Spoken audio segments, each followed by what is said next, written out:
Lagari. Ito ay ginagamit sa pagputol ng anumang bagay dahil ito ay ginagamit sa isang motion lamang ang back and forth. Kaya ito ang naisipan kong pamagat sa episode na ito dahil sa kontrata kong ito ay lalagariin natin ang Gulf of Mexico.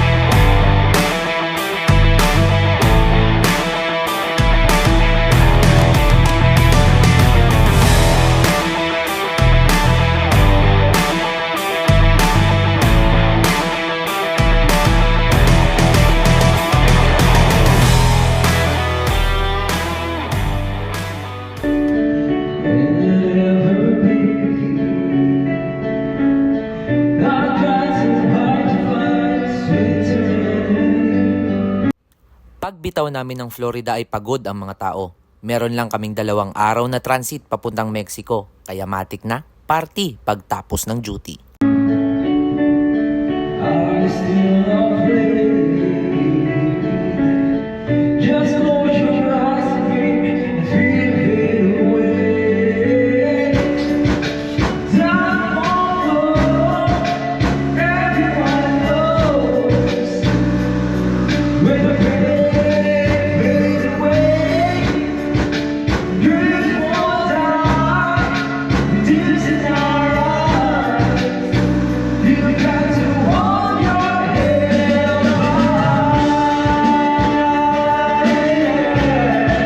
O diba, chillax lang, balik tayo sa trabaho.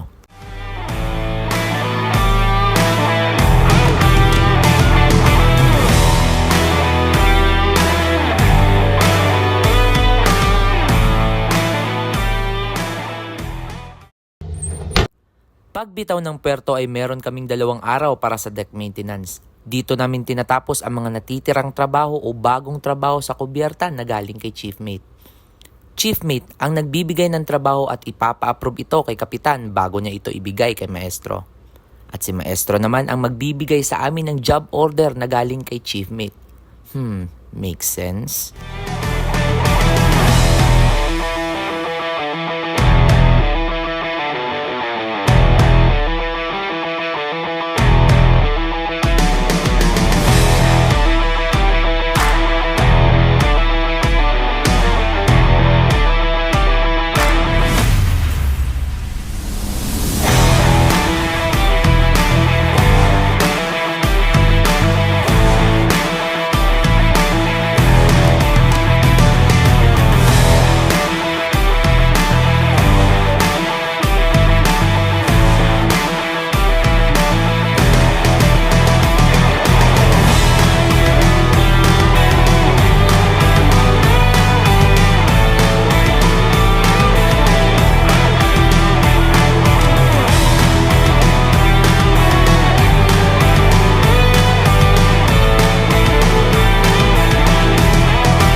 Yung galawan ng tropa natin. Pati na galawan ba? Yan o. Nagbibisi-bisihan no? Sa loob, pati katik ba? Yan yung next third mate namin dito. Wala third mate pa.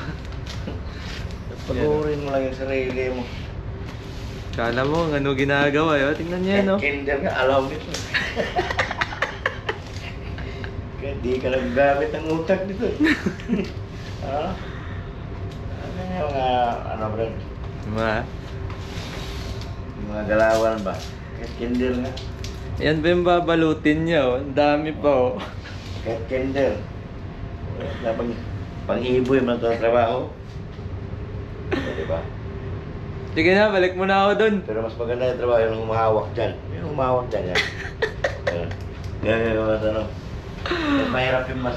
sabi niya? Maganda raw? Mabalat dyan. Ayos oh. Na, balik mo na ako doon. Sige. Ciao! Sige, balikan na doon.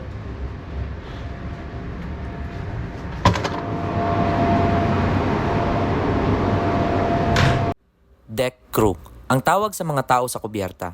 Sila ang tumitira ng trabaho pagdating sa kubyerta or deck. Binubuo ito nila bosun, 2 AB, 3 OS at deck cadet. Bali 7 kaming sasabak sa giyera dito sa kubyerta.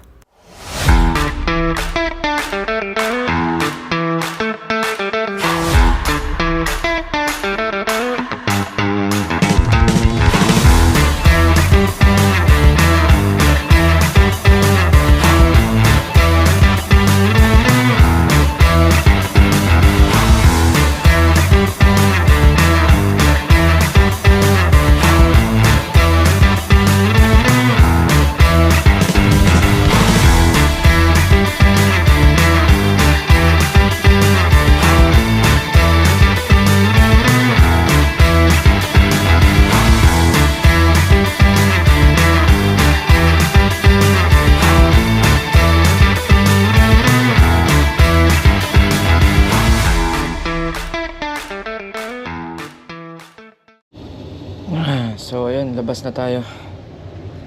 Kapit tayo ngayon. Let's go.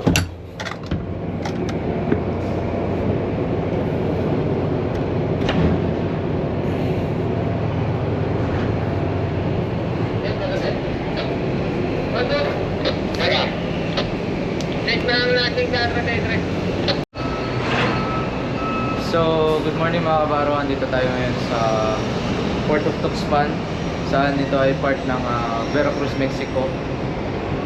So kakarating lang namin kaninang midnight, then alis ulit kami mamaya alas 8 ng gabi. So napakadali lang, tsaka pakbakan na naman ng mga crew. So let's go. Sa pagdating ng Tuxpan ay meron lamang kaming 18 oras para matapos ang operasyon. Dito ang unang puerto namin sa Mexico.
So 2 hours remaining.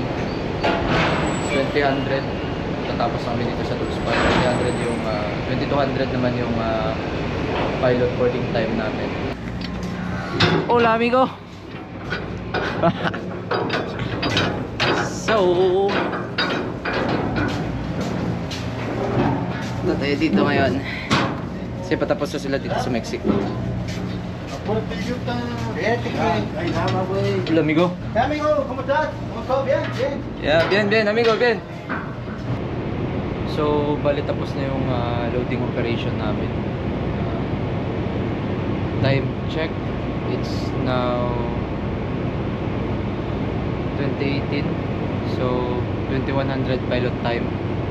Then, sa pa ng piloto plus G's, alis kami. Punta na kami ng Quad sa Quados. So, tuloy na yung Lagari series na. Let's go! Queen B3, pilot on board.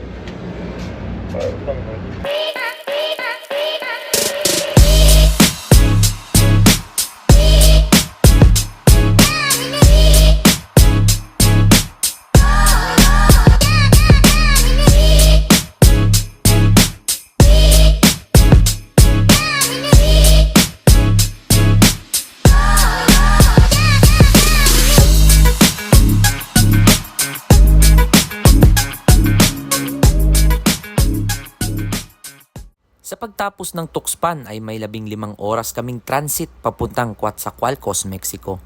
Dito sa Coatza ang matinding laban para sa deck crew kasi ship screen ang gamit at di marunong mag-Ingles ang mga stiba dito.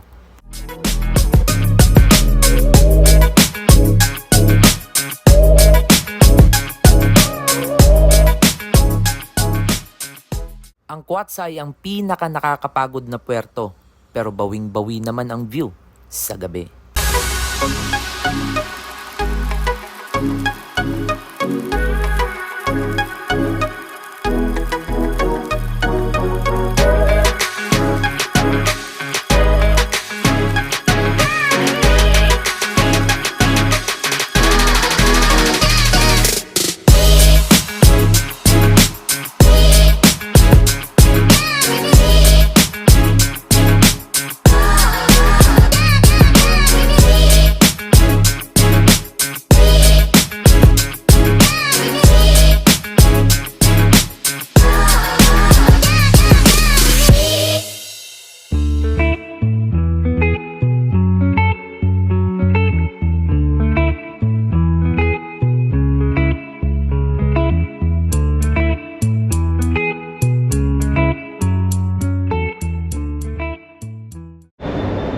So ngayon, jujuti na naman tayo. Dito tayo ngayon sa port ng sa Colcos.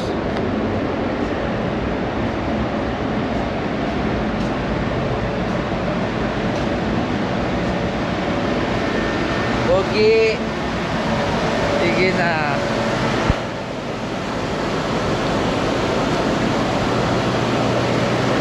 So, where are they now? What can you say, my friend? So now How's I the will job? go and take rest. Okay. Good rest. See ya. Bye!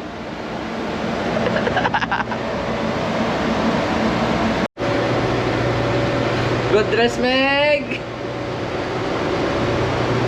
What?